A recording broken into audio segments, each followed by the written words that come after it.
ಯಾವುದೇ ಸಿನಿಮಾ ಥಿಯೇಟ್ರಲ್ಲಿ ನಾವು ಇಂಟರ್ವಲ್ಗೆ ಹೋದಾಗ ರೆಸ್ಟ್ ರೂಮಲ್ಲಿ ಕೂಡ ರಶ್ ಇದೆ ಅಂದರೆ ಆ ಪಿಕ್ಚರ್ ಹಿಟ್. ಒಂದು ಕತೆಗೆ ಚಿತ್ರಕಥೆ ಎಷ್ಟು ಪೂರಕವಾಗಿರುತ್ತೋ ಚಿತ್ರಕಥೆಗೆ ಸಂಭಾಷಣೆ ಎಷ್ಟು ಪೂರಕ ಇತ್ತು. ಯಾವತ್ತೂ ಕ್ಯಾಮ್ರಾನೇ ಫೇಸ್ ಮಾಡಿಲ್ಲ. ಅವ್ರ ಏರಿಯಾದಲ್ಲಿ ಹೆಂಗಿರ್ತಾರೆ ನಟಿಸಿರೋಂಥವ್ರು. ಅಕ್ಷರಗಳು ಆಲೋಚನೆ ಕಥೆಯಾಗಿರೋದಲ್ಲ, ಅನುಭವಗಳೇ ಕಥೆಯಾಗಿರೋದು. ಯಾವಾಗಲೂ ನಮಗೆ ಕಾಕ್ರೋಚ್ ಸುದಿ ನೆಗೆಟಿವ್ ಪಾತ್ರದಲ್ಲೇ ಸಿಗ್ತಾರೆ. ಒಂದು ಸಿನಿಮಾನ ಜನರು ಮಡಿಲ್ಗಾಕಿದಾಗ ಅವ್ರು ಮುದ್ದಾಡೋದಿದೆಯಲ್ಲ, ವಿಜಯ್ ಕುಮಾರ್ ಅನ್ನೊಬ್ಬ ನಿರ್ದೇಶಕನಿಂದ ಮಾತ್ರ ಸಾಧ್ಯ. ಸಿನಿಮಾ ಮಾಡೋದು ದೊಡ್ಡದಲ್ಲ, ಅದನ್ನ ಸಿನಿಮಾ ಆದ್ಮೇಲೆ ರೀಚ್ ಮಾಡೋದು ತುಂಬಾ ದೊಡ್ಡದು. ಈ ಕಡೆ ಕಮಲಾಸನ್ ಥರ ಆಗ್ಬಿಟ್ಟಿರ್ತೀವಿ, ಈ ಕಡೆ ನೋಡಿದಾಗ ನಗ್ತೀವಿ, ಈ ಕಡೆ ನೋಡಿದಾಗ ಒಂಥರ ಮಕ ಮಾಡ್ಕೊಂತ. ವಿಶ್ವಾಸದಿಂದ ಬಳಸಿ ವಿಶ್ವಾಸ್ ಪೇ. ವಿಶ್ವಾಸ್ ಪೇ ಇದ್ದಲ್ಲಿ ವಿಶ್ವವೇ ನಿಮ್ಮ ಕೈಯಲ್ಲಿ. ಇದು ಕನ್ನಡಿಗರ ಹೆಮ್ಮೆಯ ಪೇಮೆಂಟ್ ಆಪ್. ಡೌನ್ಲೋಡ್ ಮಾಡಿ ವಿಶ್ವಾಸ್ ಪೇ. ಕನ್ನಡ ಪಿಕ್ಚರ್ನ ಸಮಸ್ತ ಅಭಿಮಾನಿಗಳಿಗೆ ನಮಸ್ಕಾರ. ಕನ್ನಡ ಪಿಕ್ಚರ್ ಅರ್ಪಿಸುವ ಭೀಮಾ ಸಕ್ಸಸ್ ಮೀಟ್ನ ಈ ವಿಶೇಷ ಸಂಚಿಕೆಗೆ ಸ್ವಾಗತ. ಯಾವುದೇ ಸಿನಿಮಾ ಥಿಯೇಟ್ರಲ್ಲಿ ನಾವು ಇಂಟರ್ವಲ್ಗೆ ಹೋದಾಗ ರೆಸ್ಟ್ ರೂಮಲ್ಲಿ ಕೂಡ ರಶ್ ಇದೆ ಅಂದರೆ ಆ ಪಿಕ್ಚರ್ ಹಿಟ್ಟು ಅಂತ ಅವ್ರು ಹಾಕಿದ್ರು. ನಾನು ಸೂಪರ್ ಪರ್ಫೆಕ್ಟ್ ರಿವ್ಯೂ ಅಂತ ನಾನು ಹಾಕಿದ್ದೆ. ಅಲ್ಲ ನೋಡಿ, ಅಂದರೆ ಒಂದು ಸಿನಿಮಾನ ಸಂಭ್ರಮ ಪಡೋದಕ್ಕೆ ಆಡಿಯನ್ಸು ಹೇಳುವಂತಹ ಮಾತು, ಬಳಸುವಂತಹ ಪದಗಳು ತುಂಬ ಕಾವ್ಯಾತ್ಮಕವಾಗಿರ್ತವೆ. ಭೀಮಾ ಕೂಡ ಅದಕ್ಕೆ ಕನೆಕ್ಟ್ ಆಗಿದೆ ಅನ್ಸುತ್ತೆ ನನ್ನ ಪ್ರಕಾರ. ಹೌದು, ಯಾವಾಗಲೂ ಸಿನಿಮಾ ನಮಗೆ ವಾಸ್ತವದಲ್ಲಿ ಏನು ನಡೀತಿದೆ ಅದು ನೋಡೋ ಆಡಿಯನ್ಸ್ ಕನೆಕ್ಟ್ ಆದಾಗ ಆ ಸಿನಿಮಾನ ನಾವು ನೋಡೋದಲ್ಲದೆ ಇನ್ನೊಂದಷ್ಟು ಜನಕ್ಕೆ ಹೇಳಿದಾಗ ಅದು ಆಬ್ವಿಯಸ್ಲಿ ಪಿಕ್ಚರು ಚೆನ್ನಾಗಿ ಆಗ್ತಿದೆ ಅಂತ. ಮತ್ತು ಇವತ್ತು ಈಗಿನ ಪರಿಸ್ಥಿತಿಗೆ ಭೀಮಾ ಜನ ನೋಡ್ತಾ ಇರೋ ರೀತಿ ಏನು ಅನಿಸುತ್ತೆ ಅಂದರೆ, ಇಲ್ಲ ಆಡಿಯನ್ಸು ಥಿಯೇಟ್ರ್ ಆ್ಯಂಬಿಯನ್ಸ್ನ ಇಷ್ಟಪಡೋರು ಅವ್ರು ಎಲ್ಲೂ ಹೋಗಿಲ್ಲ. 100% ಒಂದು ಥಿಯೇಟ್ರಲ್ಲಿ ಮಜಾ ಕೊಡುತ್ತೆ, ಒಂದು ಕಂಟೆಂಟ್ ಇರುತ್ತೆ. ಅಷ್ಟು ಜನ ಈಗ ಇದರಲ್ಲಿ ಭೀಮಾಲಿ ನಮಗೆ ವಿಜಯ್ ಕುಮಾರ್ಗೆ ನಮ್ಮ ಥ್ಯಾಂಕ್ಸ್ ಪದೇ ಪದೇ ಥ್ಯಾಂಕ್ಸ್ ಯಾಕೆ ಹೇಳ್ತೀವಿ ಅಂದರೆ, ಇದರಲ್ಲಿ ನುರಿತ ಕಲಾವಿದ್ರ ಜೊತೆ ಸ್ಟೇಜ್ ಆರ್ಟಿಸ್ಟ್ಗಳು ಅಂದರೆ ರಂಗಭೂಮಿ ಪ್ರತಿಭೆಗಳನ್ನ ಅದ್ರ ಜೊತೆಗೆ ಒಂದು 75ಕ್ಕೂ ಜಾಸ್ತಿ ಯಾವತ್ತೂ ಕ್ಯಾಮ್ರಾನೇ ಫೇಸ್ ಮಾಡಿಲ್ಲ. ಅವ್ರ ಏರಿಯಾದಲ್ಲಿ ಹೆಂಗಿರ್ತಾರೆ ಹಂಗೆ ಅದೇ ಕಾಸ್ಟ್ಯೂಮಲ್ಲಿ ಬಂದು ಈ ನಟಿಸಿರೋಂಥವ್ರು. ಸೊ ಇವರೆಲ್ಲರೂ ಅವ್ರ ಡೈಲಾಗ್ ಡೆಲಿವರಿ, ಅವ್ರ ಕನ್ನಡ ಸ್ಲ್ಯಾಂಗೇ ಬೇರೆ ಥರ ಇರುತ್ತೆ. ಅದೊಂದು ಸ್ವಲ್ಪ ತೆಲುಗು ಮಿಕ್ಸ್ ಇರುತ್ತೆ, ಕನ್ನಡ ಮಿಕ್ಸ್ ಇರುತ್ತೆ. ಅವ್ರಿಗೆ ಆ ಪ್ರೊನೌನ್ಸಿಯೇಷನ್ನೇ ಕಷ್ಟ.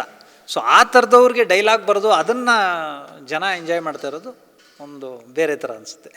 ವೇದಿಕೆ ಮೇಲೆ ಮಾತಾಡ್ತಾ ಹೇಳಿದರು, 8 ತಿಂಗಳ ನಂತರ, ಕಾಟೇರ ನಂತರ 8 ತಿಂಗಳ ನಂತರ ಜನರನ್ನ ಥಿಯೇಟ್ರ್ ಹತ್ರ ಭೀಮಾ ಕರೆಸ್ಕೋತಾ ಇದ್ದಾನೆ. ಕಾಟೇರಾಗೂ ಮಾಸ್ತಿ ಇದ್ದರು, ಭೀಮನಿಗೂ ಮಾಸ್ತಿ ಇದ್ದಾರೆ. ಅಂದರೆ ಕತೆ, ಚಿತ್ರಕಥೆ ಜೊತೆಗೆ ಸಂಭಾಷಣೆ ನಮ್ಗೆ ಯಾವಾಗಲೂ ಸವಾಲು ಅದೇ. ಕತೆಗೆ ಚಿತ್ರಕಥೆ ಎಷ್ಟು ಪೂರಕವಾಗಿರುತ್ತೋ ಚಿತ್ರಕಥೆಗೆ ಸಂಭಾಷಣೆ ಎಷ್ಟು ಪೂರಕ ಇತ್ತು. ಬಟ್ ನಮ್ಮ ಭೀಮಾ ನಾವು ಏನು ರೇಸಲ್ಲಿ ಒಂದು ಟ್ರ್ಯಾಕ್ ಅಂದಾಗ 6 ಜನ 7 ಜನ ರನ್ನಿಂಗ್ ರೇಸಲ್ಲಿ ಕೂತಿರ್ತೀವಿ. ಅಲ್ಲಿ ಯಾವಾಗಲೂ ಫಸ್ಟ್ ಬರೋದು Charan Raju. So first place Charan Raj ಎತ್ಕೊಂಡ್ಬಿಡ್ತಾರೆ.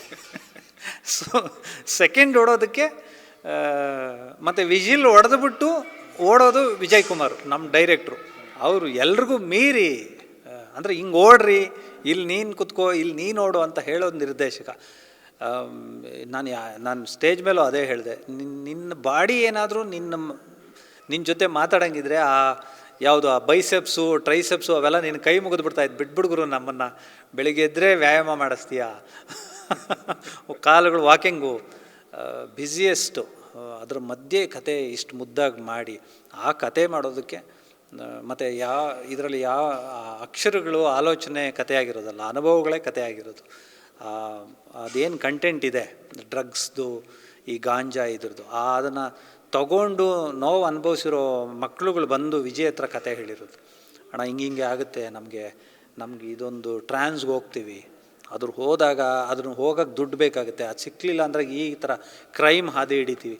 ಇದನ್ನೆಲ್ಲನೂ ಕತೆ ಮಾಡಿ, ಚಿತ್ರಕಥೆ ಮಾಡಿ ಸಂಭಾಷಣೆಗೆ ಅವ್ರು ಅಷ್ಟು ಕಷ್ಟಪಟ್ಟು ಮಾಡಿ ಸಂಭಾಷಣೆಗೆ ನನ್ನ ಹತ್ರ ಬಂದಾಗ ನಾನು ಅದಕ್ಕೆ ನ್ಯಾಯ ಒದಗಿಸ್ಲೇಬೇಕು.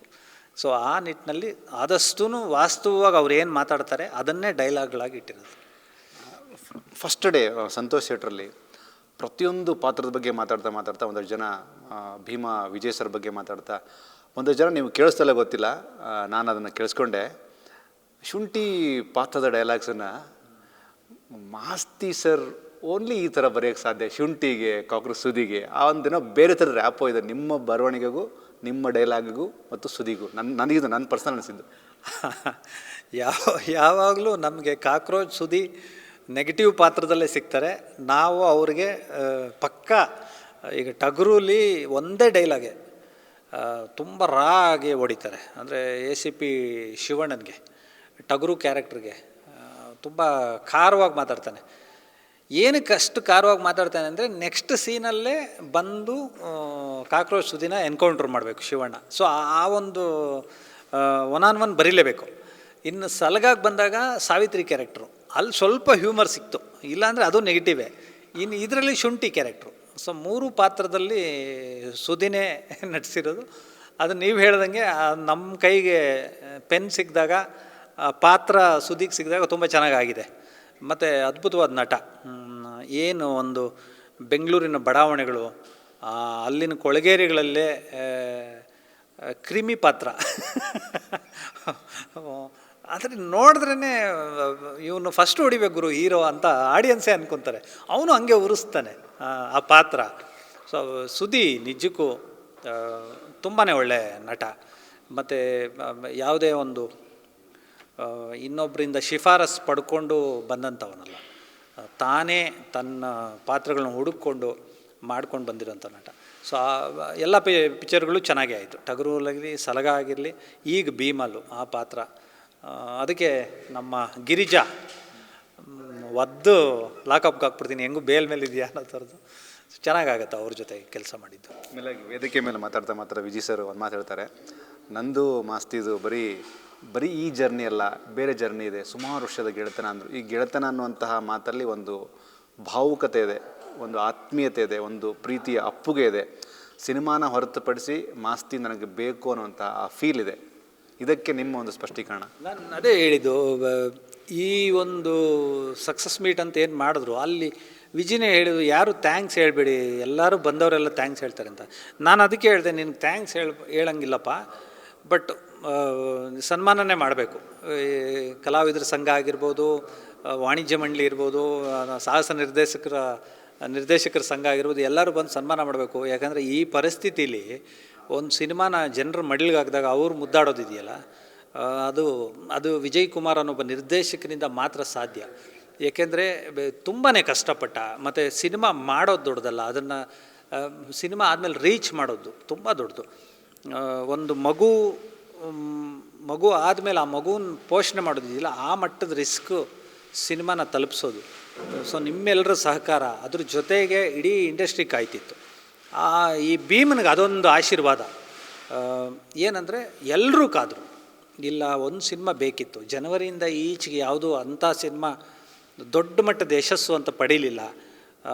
ಭೀಮಾಗೆ ಎಲ್ಲರೂ ಕಾದು ಇಲ್ಲ ಇದು ಚೆನ್ನಾಗಾಗಲಿ ಅಂತ ಅವರು ನೋಡ್ತಿದ್ದಾರೆ, ಇನ್ನೊಂದಷ್ಟು ಜನಕ್ಕೆ ನೋಡೋಕ್ಕೆ ಹೇಳ್ತಿದ್ದಾರೆ.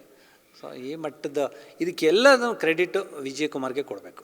ಆಮೇಲೆ ನೀವು ಹೇಳಿದ್ರಿ ಕಲಾವಿದರ ಸಂಘ, ತಂತ್ರಜ್ಞರ ಸಂಘ ಮತ್ತು ಸ್ಟಂಟ್ ಮಾಸ್ಟರ್ ಸಂಘ. ಆ್ಯಕ್ಚುಲಿ ರಿಯಲ್ ಆಗಿ ಎಷ್ಟಿದೆಯೋ ಈ ವೇದಿಕೆ ಮೇಲೆ ಅದೇ ಇತ್ತು. ಫಸ್ಟು ಕಲಾವಿದರು ಬಂದೋದ್ರು, ತಂತ್ರಜ್ಞರು ಬಂದೋದ್ರು, ಮತ್ತು ಅವ್ರ ಜೊತೆಗೆ ಮುಂದೆ ಹೆಜ್ಜೆ ಹಾಕಬೇಕಾದಂತಹ ಸಹಾಯಕ ಸಹ ನಿರ್ದೇಶಕರು ಕೂಡ ಬಂದವರು. ಇದು ನೀವು ಹೇಳಿದಂಥ ಮಾತು ಎರಡಕ್ಕೂ ಅಪ್ಲೈ ಆಯ್ತು ನನ್ನ ಪ್ರಕಾರ. ತಾನು ಮನೆಗೆ ಫೋಟೋಗಳು ಇಟ್ಕೊಂಡು ಓಡಾಡಿದಂಥ ವ್ಯಕ್ತಿ, ಒಂದು ಆ್ಯಕ್ಷನ್ ಟೀಮಲ್ಲಿದ್ದರೆ ಸಾಕು, ಒಬ್ಬ ಫೈಟ್ ಮ್ಯಾನ್ ಆದರೆ ಸಾಕು ನಾನು ಅಂತ ಬಂದವರು, ಇವತ್ತು ಫೈಟ್ ಮಾಸ್ಟರ್ ಆಗಬೇಕು ಅಂತ ಬಂದವರು, ಆಮೇಲೆ ತನಗಿದ್ದಿದ್ದ ಪ್ರತಿಭೆಯಿಂದ ಹೀರೋ ಆದರು. ಮತ್ತು ಹೀರೋ ಯಾರೂ ಮಾಡಲಿಲ್ಲ, ಅವರು ಮನೆಯಿಂದ ದುಡ್ಡು ತಂದು ದುನಿಯಾ ಅಂತ ಒಂದು ಸಿನಿಮಾ ಆಗಿ, ಆಮೇಲೆ ಏನೋ ಒಂದಷ್ಟು ಏಳು ಬೀಳುಗಳು, ಅದ್ರ ನಂತರ ತಾನೇ ನಿರ್ದೇಶನ ಮಾಡಿಕೊಂಡು ತಾನು ನಾಯಕನಾಗಿ ನಿಂತ್ಕೊಂಡು ಸಲಗ ಮಾಡಿ. ಆವಾಗಿನ ಪರಿಸ್ಥಿತಿನೂ ಚೆನ್ನಾಗಿರಲಿಲ್ಲ. ಕೋವಿಡ್ ನಂತರ ಆಗಲೂ ಗೆದ್ದು ಈಗ ಮತ್ತೆ ಸೇಮ್ ಸಿಚುವೇಶನ್ನೇ ಬಂತು. ಒಂದಷ್ಟು ಚೆನ್ನಾಗಿ ಆಗ್ತಿಲ್ಲ ಇಂಡಸ್ಟ್ರಿ ಅನ್ನೋ ಟೈಮಲ್ಲಿ ಇಲ್ಲ, ಮತ್ತು ಇಂಡಸ್ಟ್ರಿಯಲ್ಲಿ ಚೈತನ್ಯ ತುಂಬಿದಂಥ ವ್ಯಕ್ತಿ. ಇಷ್ಟು ಇದಿದೆ. ಇನ್ನು ನಮ್ಮಿಬ್ಬರು ಸ್ನೇಹ ಅಂತ ಬಂದಾಗ ಅವ್ರು ಡೈರೆಕ್ಟ್ರಾಗಿ ನಾನು ಡೈಲಾಗ್ ರೈಟ್ರಾಗಿ ಯಾವತ್ತೂ ಇರಲಿಲ್ಲ. ಏನೋ ಹೇಳ್ತಿರ್ತಾನೆ, ನಾನೇನೋ ಬರೀತಿರ್ತೀನಿ, ಆಮೇಲೆ ಎರಡೂ ಸಿಂಕ್ ಆಗುತ್ತೆ. ಈ ಕಡೆ ಒಂದೊಂದು ಡೈಲಾಗ್ ಜನ ಚೆನ್ನಾಗಿದೆ ಅಂತಾರೆ, ಒಂದೊಂದು ಡೈಲಾಗ್ ಬೈತಾರೆ. ಈ ಕಡೆ ಕಮಲಾಸನ್ ಥರ ಆಗ್ಬಿಟ್ಟಿರ್ತೀವಿ, ಈ ಕಡೆ ನೋಡಿದಾಗ ನಗ್ತೀವಿ, ಈ ಕಡೆ ನೋಡಿದಾಗ ಒಂಥರ ಮಖ ಮಾಡ್ಕೊಂತ. ಬಟ್ ಬೇಕು ಆ ಥರದ್ದು ಪಾತ್ರಗಳಾಗಿ ಮಾತಾಡೋವಾಗ ಏನು ನಾವು ಆ ಒಂದು ರಫ್ ಭಾಷೆನೂ ಉಪಯೋಗಿಸ್ಲೇಬೇಕಾಗುತ್ತೆ. ಅದು ಅಲ್ಲ ಅಂದರೆ ವಿಜಯ್ ಕುಮಾರ್ ಮತ್ತು ಮಾಸ್ತಿ ಅವರ ಮಧ್ಯದ ಆ ಬಾಂಡ್, ಆ ಲಿಂಕೇ ಎಲ್ಲದಕ್ಕೂ ಸಿಂಕ್ ಆಗುತ್ತೆ ಕರೆ. ಹೌದು, ಹೇಳ್ತಾನೆ ಅಂದರೆ ಈಗ ಹಿಂಗೆ ಬೇಕು ನನಗೆ, ನೋಡು ನಿನ್ನ ಆ ಥರ ಬರ್ದಿಲ್ಲ ಅಂತಾನೆ. ಚರ್ಚೆಗಳು ಮಾಡ್ತೀವಿ, ವಾಟ್ಸಪ್ಗಳಲ್ಲಿ ಚೇಂಜ್ ಆಗ್ತಾ ಇರುತ್ತೆ. ಇದನ್ನು ಕಳಿಸ್ದಾಗ ಇದು ಬೇಡ, ಇದು ಹಿಂಗಿರಲಿ ಅಂತಾನೆ, ಇದು ಸಖತ್ತು ಅಂತಾನೆ. ಮತ್ತು ತುಂಬ ಚೆನ್ನಾಗಿ ಕಳಿಸ್ಬಿಟ್ರೆ ಹಿಂಗೊಂದು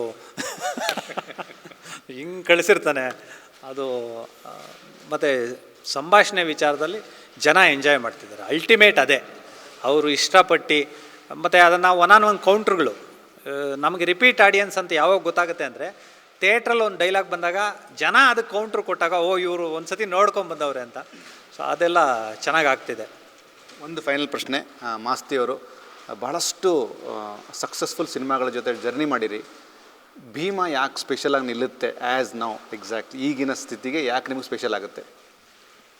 ಭೀಮಾ ನಾನು ಯಾವಾಗಲೂ ಹೇಳಿದ್ದೆ, ಇದು ನನ್ನೊಬ್ಬನ ನಿರೀಕ್ಷೆ, ನನ್ನೊಬ್ಬನ ಭರವಸೆ ಆಗಿರಲಿಲ್ಲ, ಇಡೀ ಉದ್ಯಮದ ನಿರೀಕ್ಷೆ ಆಗಿತ್ತು, ಇಡೀ ಉದ್ಯಮದ ಭರವಸೆ ಆಗಿತ್ತು. ಮತ್ತು ನಾವು ಬಾಲಿವುಡ್ ಏನು ಹಿಂದಿ ಇಂಡಸ್ಟ್ರಿ ಇದೆ ಅಲ್ಲಿಂದ ತೊಗೊಂಡ್ರು ಯಾವ ಭಾಷೆಯಲ್ಲೂ ಅಂಥ ದೊಡ್ಡ ಸಿನಿಮಾ ಬರಲಿಲ್ಲ. 1-2 ಕಂಟೆಂಟ್ ಇರೋ ಸಿನಿಮಾ ಮಲಯಾಳಮಲ್ಲಿ ಬಂತು. ಸೊ ಅದನ್ನು ಅಷ್ಟು ಚೆನ್ನಾಗಿ ರಿಸೀವ್ ಮಾಡಿದ್ರು. ತೆಲುಗಲ್ಲಿ ತೊಗೊಂಡ್ರು, ಕನ್ನಡದಲ್ಲೂ ತೊಗೊಂಡ್ರು, ಎಲ್ಲ ಕಡೆ ತೊಗೊಂಡ್ರು. ಸೊ ನಮ್ಮ ಕಂಟೆಂಟ್ ಇರೋ ಸಿನಿಮಾಗಳು ತೊಗೋತಾ ಇದ್ದಾರೆ, ಆಬ್ವಿಯಸ್ಲಿ ತೊಗೋತಾರೆ. ಸೊ ಇದರಲ್ಲಿ ಡ್ರಗ್ಸ್ ಅನ್ನೋದು ಒಂದು ಕಂಟೆಂಟ್ ಇತ್ತು. ಮತ್ತು ಯುವ ಸಮೂಹ ಯಾವತ್ತೂ ಈ ದೇಶದ ಆಸ್ತಿ. ಅವರು ಇವತ್ತೇನು ಡಿಸಿಷನ್ ತೊಗೋತಾರೆ, ಇಡೀ ದೇಶ ಆ ಡಿಸಿಷನ್ ಮೇಲೆ ನಿಂತಿರುತ್ತೆ. ಮತ್ತು ಎಲ್ಲ ಹಿರಿಯರೂ ನಮಗೆ ಬಲ ಅಂದ್ರೇ ಯುವಕರು ಅಂತ ಇಟ್ಕೊತೀವಿ. ಸೊ ಅವರುಗಳು ಒಂದು ಹಾದಿ ತಪ್ಪಿಬಿಟ್ಟಾಗ ಇಡೀ ವ್ಯವಸ್ಥೆನೇ ಹಾದಿ ತಪ್ಪುತ್ತೆ. ಸೊ ಆ ಥರದ್ದೊಂದು ಘನವಾದ ವಸ್ತು ಇದರಲ್ಲಿತ್ತು. ಮತ್ತು ನಮ್ಮ ವಿಜಿ, ನಾನು ಫಸ್ಟ್ ಪ್ರಶ್ನೆ ಮಾಡಿದ್ದೆ ಅದು, ಈ ಕಂಟೆಂಟ್ನ ಹೆಂಗೆ ನಾವು ಎಂಟರ್ಟೈನ್ಮೆಂಟಾಗಿ ಹೇಳೋದು ಅಂತ. ಮಾಡೋಣ ಅಂದ್ಬಿಟ್ಟು ಅದೊಂದು ಟೀಮ್ ಇದೆ, ವೀರು, ತಂಬಿ, ಮಹೇಶ್, ಮೌರ್ಯ, ಇವರೆಲ್ಲರೂ ಸೇರಿಕೊಂಡು ಅದೊಂದು ಸ್ಕ್ರೀನ್ ಪ್ಲೇನ ಮಾಡ್ತಾ ಮತ್ತು ವಿಜಿ ಇನ್ಪುಟ್ಸ್ ಸಖತ್ತಾಗಿರುತ್ತೆ. ಅವ್ರ ಹತ್ರ ಆಲ್ರೆಡಿ 2.5 ಅವರ್ ಕತೆ ಇರುತ್ತೆ, ಅದ್ರ ಜೊತೆಗೆ ಬೆರೆಸ್ತಾನೆ ಎಲ್ಲರೂ ಒಪಿನಿಯನ್ಸು ಮತ್ತೊಂದು ಅದೆಲ್ಲ ಸೇರಿದಾಗ ಅದನ್ನು ಸೆಟ್ಟಿಗೆ ತೊಗೊಂಡೋಗೋದು. ಸಂಭಾಷಣೆಗೆ ನನಗೆ ಕೊಟ್ಬಿಟ್ಟು ಮ್ಯೂಸಿಕ್ನ ಶುರು ಮಾಡಿಸ್ಬಿಟ್ಟಿರ್ತಾನೆ. ಎಷ್ಟೋ ಕಡೆ ಮ್ಯೂಸಿಕ್ ಹಾಕ್ಕೊಂಡು ಶೂಟ್ ಮಾಡಿದ್ದಾನೆ ಭೀಮಾ ಸಿನಿಮಾ. ಸೊ ಆ ಫೀಲ್ ಬರಲಿ ಅಂತ. ಮತ್ತು ನಾನು ವೇದಿಕೆ ಮೇಲೆ ಅದೇ ಹೇಳಿದೆ, ಒಂದು ಮೊನ್ನೆ ರಿಲೀಸ್ ಆದಾಗ ಒಂದು ಮಾಲ್ಗೆ ಹೋಗಿದ್ದಾರೆ. ಮಾಲ್ಗೆ ಹೋಗಿ ಎಲ್ರಿಗೂ ಥ್ಯಾಂಕ್ಸ್ ಮಾಡ್ತಾ ಇರೋವಾಗ ಒಂದು ಟೀಮೇ ಇಡೀ ಥಿಯೇಟ್ರು ಅವ್ರನ್ನ ಫಾಲೋ ಮಾಡಿಬಿಟ್ಟಿದೆ. ಇವರು ಅಲ್ಲಿರೋಕ್ಕಾಗದೆ ಓಡ್ ಬಂದ್ಬಿಟ್ಟವ್ರೆ. ನಾನು ಹೇಳ್ತಿದ್ದೆ, ತುಂಬ ಒಳ್ಳೆಯ ಪ್ರಯತ್ನ, ತುಂಬ ಒಳ್ಳೆಯ ಶ್ರಮಕ್ಕೆ ಸಕ್ಸಸ್ ಹಿಂದೆ ಬರುತ್ತಂತೆ, ನಿನ್ನ ನೋಡಿಸ್ಕೊಂಡೇ ಬಂದುಬಿಟ್ಟಿದೆ ಅಂತ. ಸೊ ಹಂಗೆ. ಇದಿಷ್ಟು ನಮ್ಮ ಕನ್ನಡದ ಪ್ರತಿಭಾವಂತ ರೈಟರ್ ಮಾಸ್ತಿಯವ್ರ ಮತ್ತು ಕ್ಯಾಮ್ರಾ ಪರ್ಸನ್ ಕಿರಣ್ ಜೊತೆಗೆ ರವಿ, ಕನ್ನಡ ಪಿಕ್ಚರ್.